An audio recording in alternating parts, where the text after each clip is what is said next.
Welcome to Larry, a Curb Your Enthusiasm podcast. My name is Amy Kasio, and this is my co-host, With the most, D. And we are here to talk about every episode of Curb Your Enthusiasm. So, do you have any highlights from your week? Well, you know, as a lesbian who wears ties... By the way, that's so 90s of you, which I just found out in Tales of the City, where Ellen Page specifically calls being a lesbian so 90s. But go on. Well, this is an audio podcast, so I'm just giving the listener, a description of what to expect, okay? I like to wear ties, and, I have short hair. I don't often... I don't know what I'm trying to say. All I'm trying to say is that a very old man, somebody with a walker, tried to recruit me as a sister wife. It got creepy. He told me that I would learn to like it or learn to love it, and he said it in a weird way. So I no longer want to have anything to do with that guy. And he came in again today and said something about being a sister wife today, and it triggered me. And I was like, my dude down here can help you. Like, I completely, ignored him and was like, basically he knows not to come to me anymore. But what is a sister wife? Is that like sisters that are married to the same guy? In, Mormon relationships, when, a man has many wives, all of those wives are the sister wives. That's weird. How does being a wife also equal becoming a sister? Well, they don't have sexual relationships with each other. It feels incestuous. Have you never watched Sister Wives? No, I haven't. Well, never. As far as I understand, they don't have a relationship with each other beyond mothering each other's children and being friends. Yeah. They do a community mothering situation, like it's kind of like how they used to do it back in the day. And then it's one guy that he spreads his time between all the ladies. Anyways, this guy, it's like the second he came in... Why can't they just be a wife or a sister, depending on who they're talking to? Why do they have to be a sister wife? Because apparently this guy wants to have many, many, many women at his beck and call. And I'm not one of them. Anyways, he's a regular customer that I have to deal with. But I think he understands that he's not going to be dealing with me anymore. So you said he came in, he commented to you twice, 2 different times? Yeah, Monday or Tuesday. Tuesday or Wednesday. Must have been Tuesday. I'm not sure what day, but he came in. And it was I work in a secure area, so you have to be let in through a man trap door. With security has to let you in. And it was the second the man trap door opened into the retail area. It's like the door's open and he bursts through with his walker, and the first thing he says is, I don't remember exactly what he said, but it was something about wanting me to be be a sister wife for him and asking me if I was single. And I tried going along with it as a joke for a second, and I was like, sister wives? What? I was like, that's weird or something. I don't know. And he was like, no, it's not weird. There's so much love to go around, whatever. And I was like, okay, well, and trying to move on the conversation. He goes, you'll learn to love it real quick, or something like that. Gross. And it was just the second I every hair on my body went up. Ew. And I looked up at the guys next to me because I work with all dudes. And the guy next to me was like, come down here, sir, because I was not going to help him. And he came back today, and I didn't recognize his face. I didn't recognize anything. And I turn around and say hi, and then he said something about sister wives, and I was like, oh my God. Brian, I'll help you right there. I just and my man, he helped me out. He took over. He didn't even and I thanked him afterwards. I was like, sorry, I don't know what happened. He said sister wives, and I told him to go to you. He's like, no, I figured you got triggered. Don't worry about it. But it was just weird. Was that the same guy that hit on you? Hit on by a 24-year. No. 2 different men separated by 50 years. So not a bad week. Getting some attention. Anything notable about your week, Kasio? The only thing I can really think of is that I busted out my VR setup. I haven't played in a couple weeks because I have the the PlayStation VR, virtual reality. And so I took that out and I just went immediately right into the horror. And I should have maybe eased into it a little bit, but I was like, no, we're going right to the horror. So no lube. Yeah, I just jump right into Paranormal Activity. And, I mean, it really feels like you're in the room in this virtual reality game. And at one point, like, I was just looking in a dark room with a flashlight, and this little girl jumps out at me, and I almost threw off the headset, and my heart rate was just so high. It's like constant jump scares. It's really intense. And then I sampled one that I want to show you, like when you come visit. There's a quick experience I would like for you to have in horror, because it's great. It's called Kitchen, and I don't want you to look anything up about it, but if anybody knows about Kitchen, just know that's going to be her first VR experience. Well, I might take you to the ocean. You could do the ocean first, and then the horror next. I've been to the ocean. But you haven't been to the virtual reality ocean. All right, well, you better hand me some good kush beforehand, because that's how I plan to do this VR shit. Oh, God. I cannot imagine smoking and try to do VR. It's already, like, trippy I can't enough. imagine not. Maybe once you're in it, you're like, I don't need this. It's like watching Gravity and not being on mushrooms. So, what strain are you smoking? It's a mix.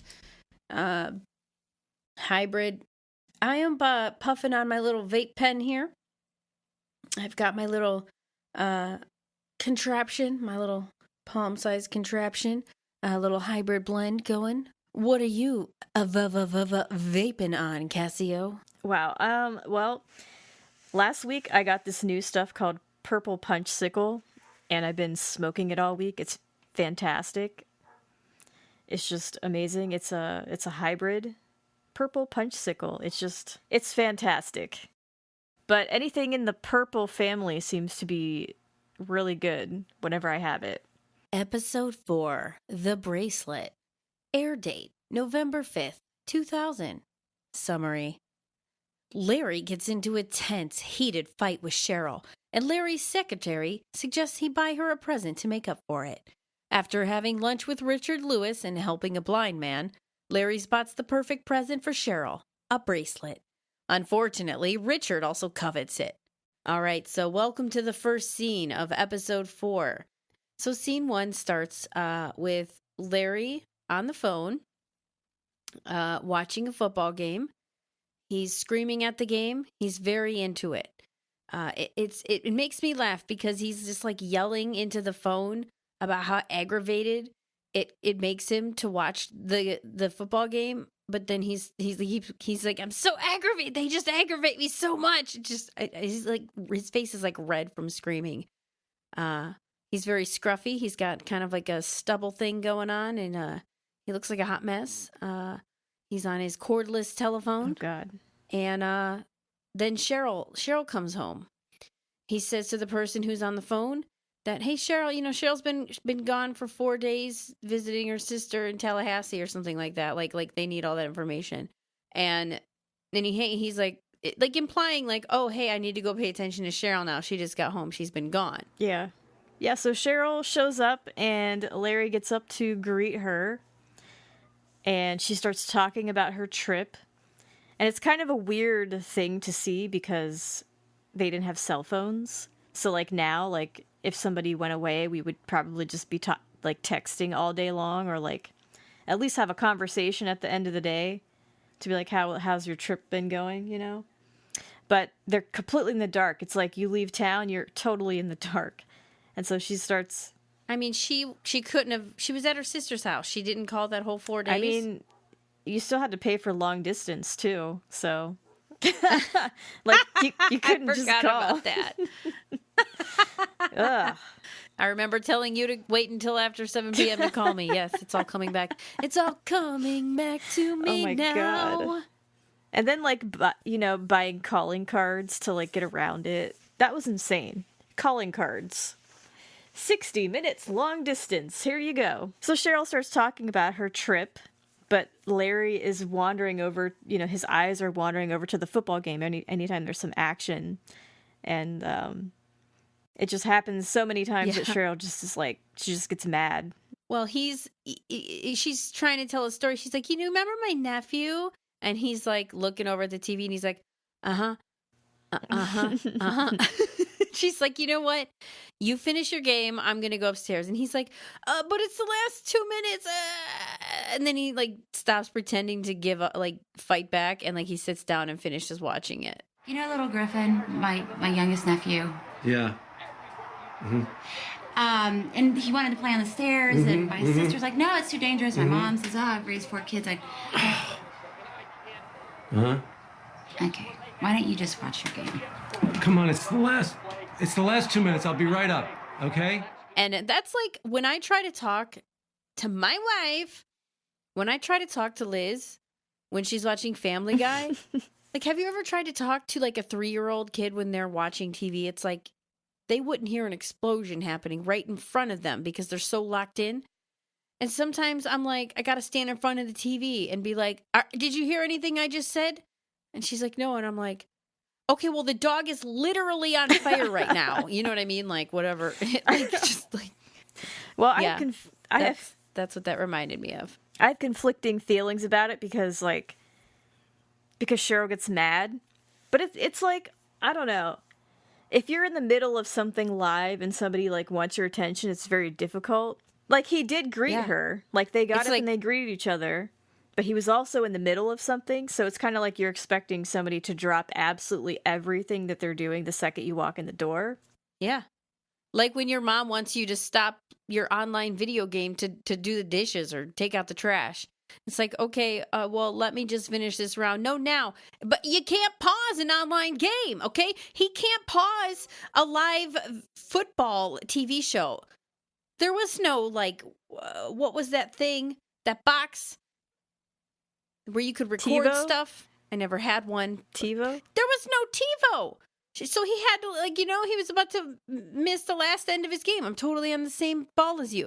And I don't think that she was that mad about it. She looked at the game. She saw what was going on. She was like, okay, I'm just going to go upstairs. She didn't sound too mad. She just sounded like Cheryl. She was definitely annoyed. I mean, he could have had a good night. I mean, his wife was gone for 4 days. Just think of how his night could have gone. Doesn't she have to pee when she gets home from a 3-hour flight anyways? Like, and then the game will be over and then they can spend time together.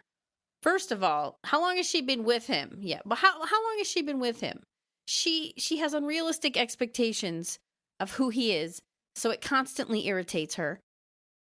Okay, so in the next scene... Guess who's mad? Cheryl. And what does Cheryl do when she's mad? She sits somewhere and flips through a book or magazine, scowling.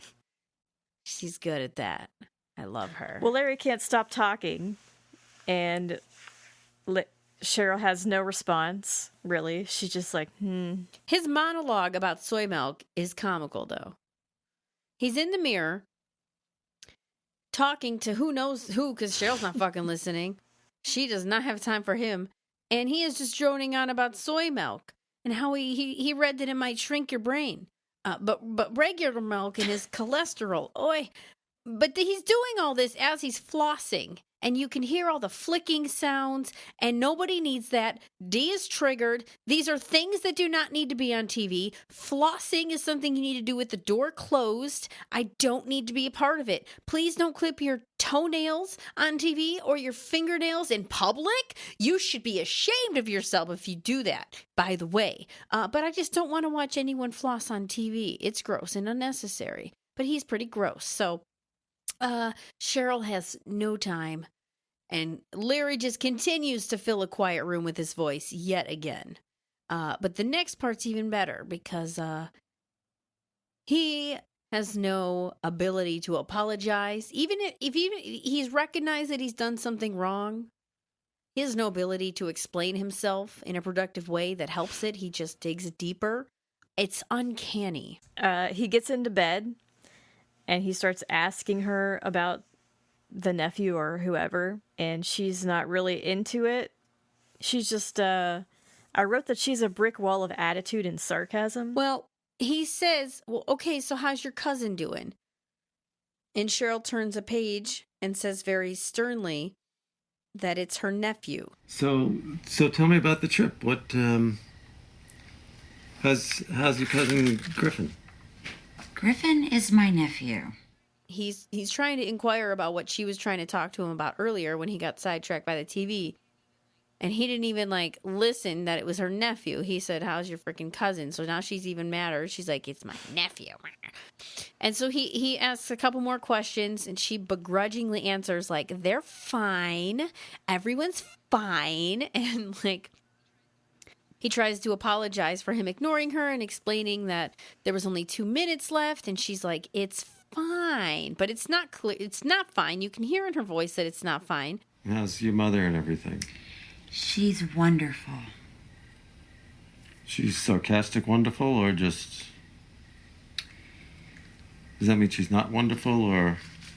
No, just the sarcasm, she really just... is wonderful. And he tries to just kind of skate around that. And he's like, well, I was kind of hoping that it was fine because, I was kind of hoping that, maybe we could, that you would want to, like he's trying to get booty out of her. He literally has a set of balls that are like dipped in whatever brass or like whatever. He's got the balls to ask her for sex. Yeah, well, she's angry, I flipping mean, through a she's so magazine. mad at him right now. She is overly angry for no reason.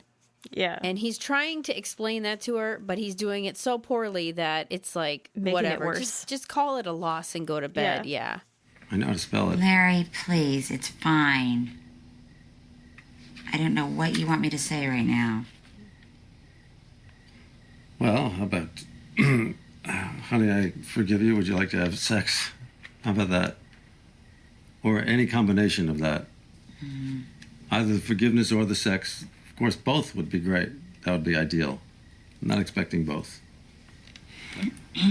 Apparently, he either needs to just learn to drop everything the moment she walks in the door or continue to have these fights constantly. It's one or the other. Yeah, so if we're going to talk about sex here, what do you think their sex life is like? I don't think about that. But if you thought about it right now, how do you think it would play out? Like, do you think that it's really vanilla and boring? I don't know. Honestly, I'm trying really hard to get there for you, and I don't know. There's a black spot. But I'm just like, I just can't imagine that it's satisfying or fulfilling in any way. For Cheryl. He just seems like he would be really bad at it. Yeah. Because he's so, like, aloof about everything. Like, can he pick up on subtle cues that a woman would give you to know if you're... I don't want to talk about... I don't know. It's gone too far. Next scene. So in the next scene, we are at Larry's office, and he's looking like a scrub for his workout. Oh, I don't want no scrub. Scrub isn't 90s forever. Get no love from me. I mean, when I go to work out, I'm not wearing clothes with holes in them and like stains and like ripped collars. Like, what is happening? And it stubble. looks like he took those clothes from a donation bin. Well, those are his workout clothes, and the secretary comments, and it's just like, why do you have to look like that? Anyway, he explains that Cheryl's mad, and a short version of the night before, and the secretary is like, you have to give her a gift, and they like hash it out, and she's like, you got to get jewelry, you got to get diamonds, or he's like, oh, I'll get her some diamonds. So decided now Larry has to get diamonds because he didn't drop everything he was doing the second his wife walked in the door. So we're on to the next scene. He's walking into the jewelry store in his garbage outfit. The homeless guy that he had previously given food to recognizes him, stops and talks to him. He says, hey, that food that you gave me was amazing. And he starts following Larry into the man trap door for the jewelry store. And Larry can't get rid of the guy. So he's like, here, have some gum. And the jewelry store bitches, they're like, ew, there's like homeless people. Ew, should we call the cops? Like, what do we do? Like, oh my God, excuse you. He's just talking to a person. Calm the fuck down. But then he's dressed like shit, so they assume he's homeless as well, and so they're not going to let him into the store, and somehow he immediately knows that, and the second they might make eye contact, he's like, oh no, he wasn't with me. We got ourselves into it. So basically the gist of that scene is he was nice to a homeless man who then stopped him on the street the next time he saw him to thank him for giving him food. And because Larry wasn't dressed nice enough, he wasn't allowed to go into the jewelry store because he conversed with the homeless man. So fuck those jewelry store bitches. Yeah, he could be rich. I mean, hello. He is the creator of Seinfeld. He's got stacks. Anyway, he goes outside and he wants to call Richard Lewis. And he stops a stranger on the street and asks him if he will make the call for him. And he says, he just stops the dude. He's not even like, hey, how are you doing? He just like commands the guy. He's like, hands him his phone. He's like, here, ask for Richard. If it's a woman, I don't want to talk to her. It's my friend's girlfriend. I don't want to talk to her. Excuse me, sir. Could you do me a favor? I'm gonna dial a number. If a woman answers the phone, just hang up. And if a man answers, hand it back to me, okay? Are you putting me on? No. What is this about? What are you... I hate my friend's girlfriend. I don't want to talk to her. Please, thank you. Larry asked the stranger to make the call for him. And the part that I don't understand about this is like why Larry couldn't have done it for himself. Because all he asked the guy to do was to hang up if he hears a woman's voice. No backbone. And he could have hung up if he heard a woman's voice. He didn't even have the guts to hang up on her. So in the next scene, we see Richard Lewis walking up to the jewelry store so that he can buy the bracelet for Larry.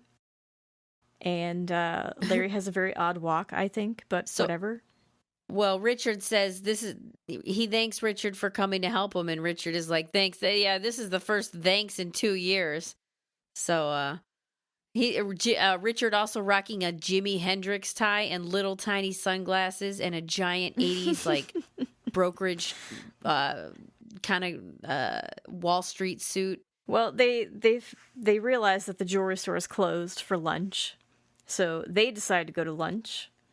And Richard Lewis says we should just walk there, and Larry is complaining. He's like, it's like 25 minutes there, 25 minutes back. I don't want to do that. And then Richard Lewis is just like, well, come on, it'll be just like when you lived in New York and you were walking all the time. And he's like, I never walked in New York. And they walk anyway. Where do you want to go? LA Farm. All right, you drive. You know what? It's so gorgeous out. We haven't talked to him. Let's walk. You want to walk? It's about 25 minutes. A half hour it'll take us. So what? Come on, like we're in New York again. You know what I mean? I never walked in New York. But that is a lot of walking. I mean, would you want to do 25 minutes there and back? I mean, I would do that round trip, but... Yeah, I think that's excessive when you could just easily drive. If it was like a difficult like parking situation or something, then fine. But I think when you're hungry and you want to get back in time to, after they're reopened from lunch, I would not want to walk both ways, no. Yeah, that's like an hour of walking and... At least an hour or more for dinner or lunch. Yeah. Richard and Larry are at a restaurant, for lunch. And they're talking about libidos and how men need it more. And then a waiter comes by with the check. Larry offers to take it, which surprised me. Richard thanks him. And then they continue their conversation. And basically, Larry is hypothesizing that women don't cheat the way that men do. They don't sleep around the way that men do because women need to have an attachment to the man that the penis belongs to. She's not out there wanting penises because they're unattractive. She has to be attached, care for the man to have any interest in going near the penis at all. Whereas he feels that men are interested in women because vaginas are not gross. That is his hypothesis. I don't know that he's on any sort of mark there, but it's an interesting conversation. Is genitalia? I mean, if we just talk about genitalia in general, it has a look. I don't think balls are all that attractive, but you can ignore them a little bit. This conversation is getting weird. When I look look at penises, I'm looking from more of an anthropological standpoint. Wow. Oh, there's a penis. There it is. So let's get past the genitalia. And as they're talking about that, Larry picks up the check and goes over it. And he goes, "What's a captain's tip?" When in this begins a long discussion about who is it's a waiter captain. It's the captain waiter. It's like the head waiter. Is that like a sister wife? A captain waiter. Apparently, you're supposed to tip them separately. And Larry's just confuzzled. He's just fucking divided amongst them. And Richard Lewis is like, yeah. So, anyways, he can't get it. He just doesn't understand how to allocate his allotted 20% tip between the two. So he decides that he's just going to give 30% to the waiter and draw a line through the captain part. Yeah, Richard says you give the waiter 20 and then you give the captain half. And so for whatever reason, he decides he's not going to tip principal, the captain. It's about principle. He gives the full amount to the waiter, and he expects the waiter to, like, be psychic or read his mind and know that he's supposed to give some of that to the captain. I wrote, LOL, what? And it all in caps. So now they're done with their lunch, and they're walking back to the jewelry store, that 25-minute walk, and they run into a blind man on the street who is calling out for help. And so Larry and Richard stop and talk to him for a little bit. They find out that he needs help moving. Yes, he says, I just need a couple minutes of your time. I just need help moving a couple of boxes. They're in the middle of my living room. I'm right around the corner. And Larry doesn't want to do it. Yeah, he doesn't want to do it. And Richard Lewis is like, you're not going to help a blind man? You're not going to help a blind man? And Larry's like, I have somewhere to be. And he's like, got his arms crossed. And basically, Richard peer pressures him into helping the guy. Yeah, like, I don't see why they couldn't have gone to the store first. Because that would have taken, like, 5 minutes to just buy the thing and walk out, and then they could help the guy. But for whatever reason, they can't make a 5-minute trek. They have to keep delaying this process of getting the bracelet. They get to the apartment. So the next scene happens. The next scene is them in the apartment.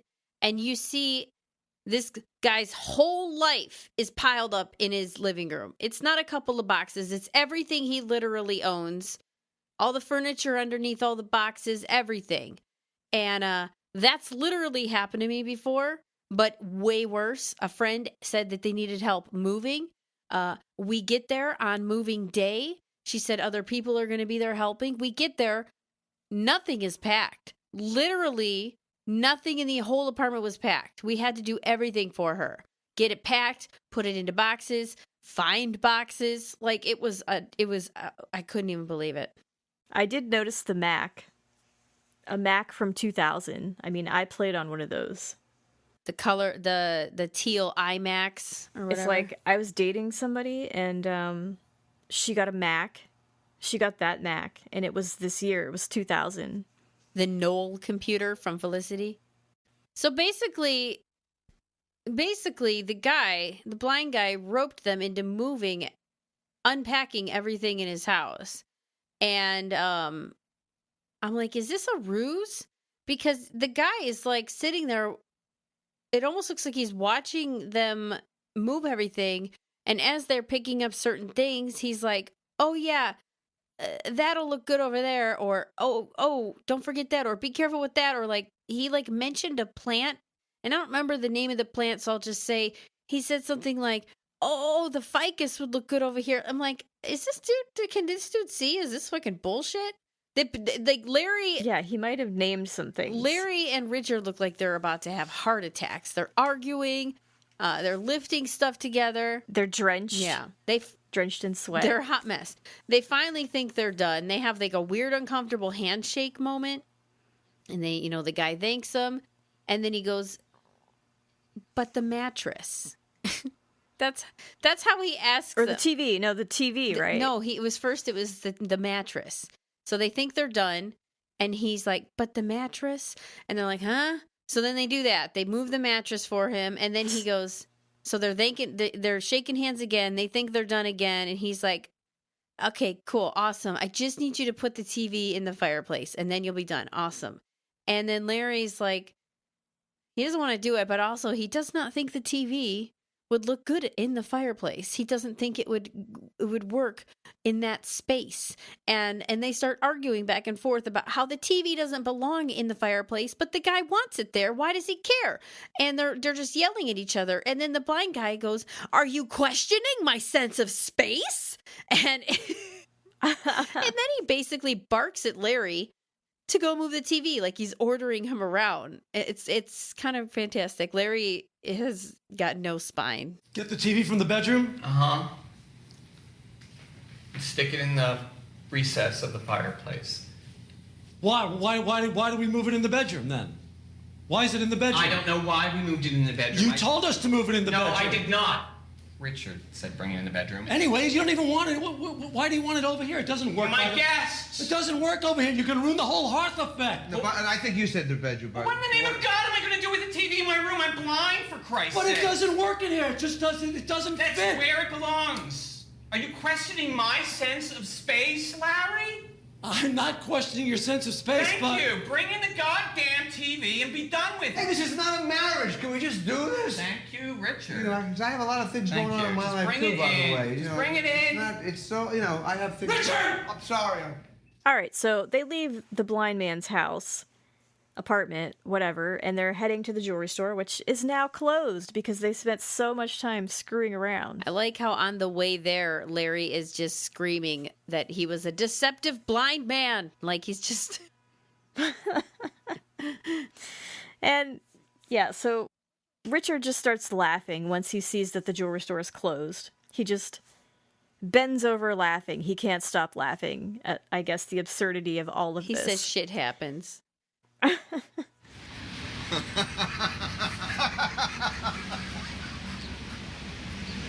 like that? Shit happened. Oh, shit happens. That's great. Let me see this thing that we wasted our whole lifetime trying to get.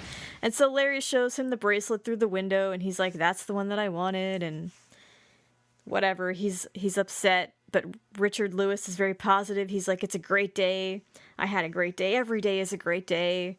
And then Larry calls him Norman Vincent Lewis Peel, something like that, which I had to Google, and I found out that it was a reference to a pastor who believed in positive thinking. So I like how they go back and forth about how Richard has more serenity than Larry. Because on Seinfeld, there's that whole Serenity Now thing. So it's funny that they revisited that specific word. And Larry tells Richard he's a babbling brook of bullshit. He's like, you're a babbling brook of bullshit. I love that. Well, here is another unnecessary scene with Larry and the gum. Not only is he chewing on the gum while he's trying to have a conversation and chew at the same time, he's also playing with it, showing it in the front of his teeth, just being a general asshole. You're on TV. This is ridiculous. But anyways, he's on the phone with Richard, watching another sports entertainment situation, and he talks about how he got roses for Cheryl, so that seemed to do the trick, since the bracelet thing didn't work out. And I want to punch him in the face, and I cannot continue watching the scene, so my notes ended there. Well, Cheryl comes home while he's watching the game. And little does she know that it's actually a pre-recorded game.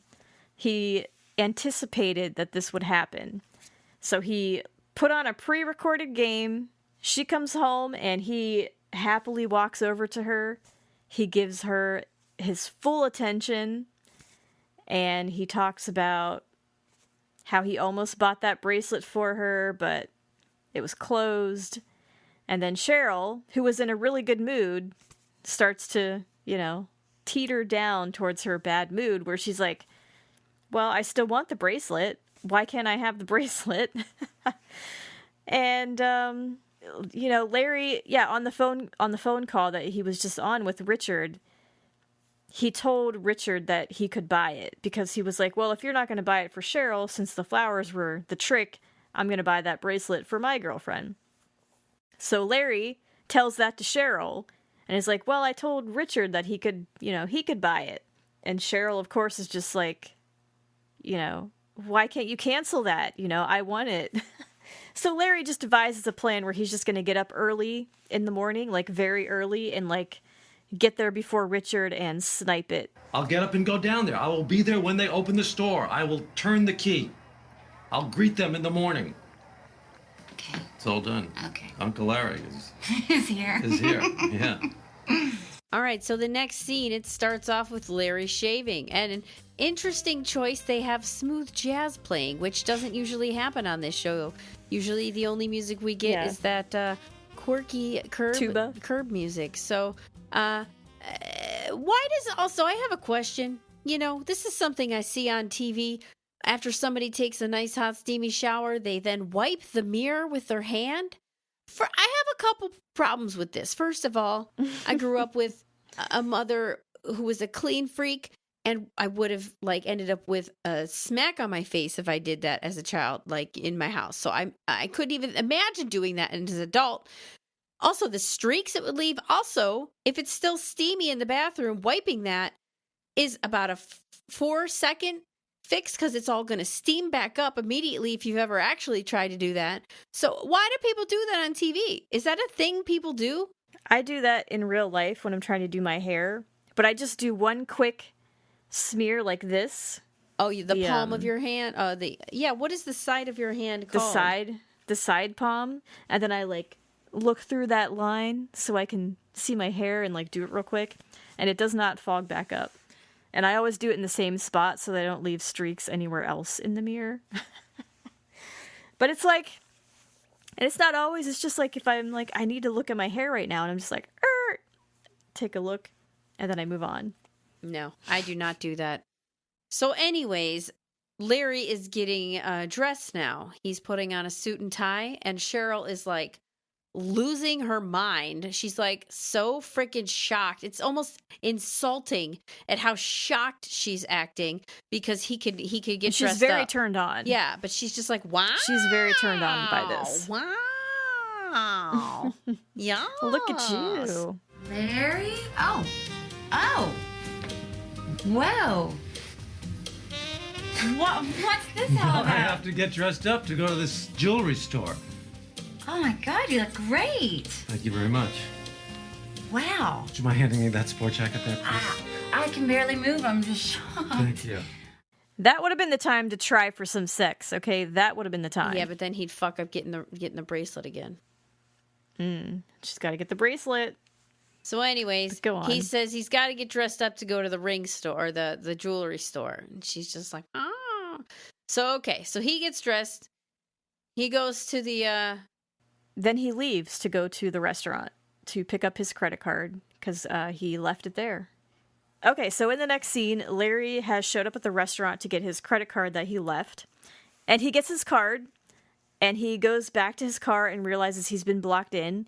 He parked in an employee-reserved parking space. So he goes back to the restaurant, and that's where the hostess is that is the captain's car, Perry, so you need to go talk to him. And then we're shown Perry, the captain, who has a horrible soul patch.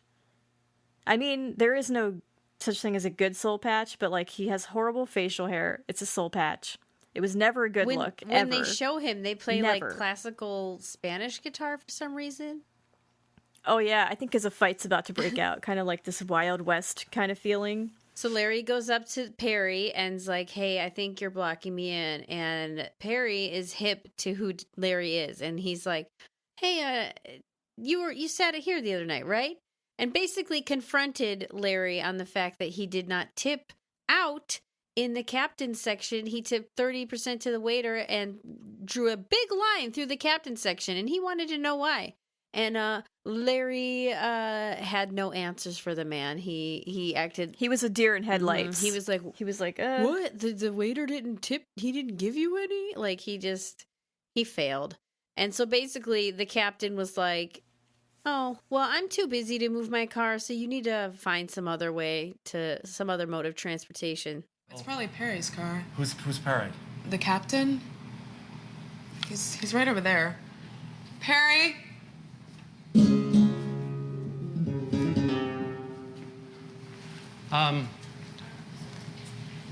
Could you please do me a favor? I think you're blocking my car.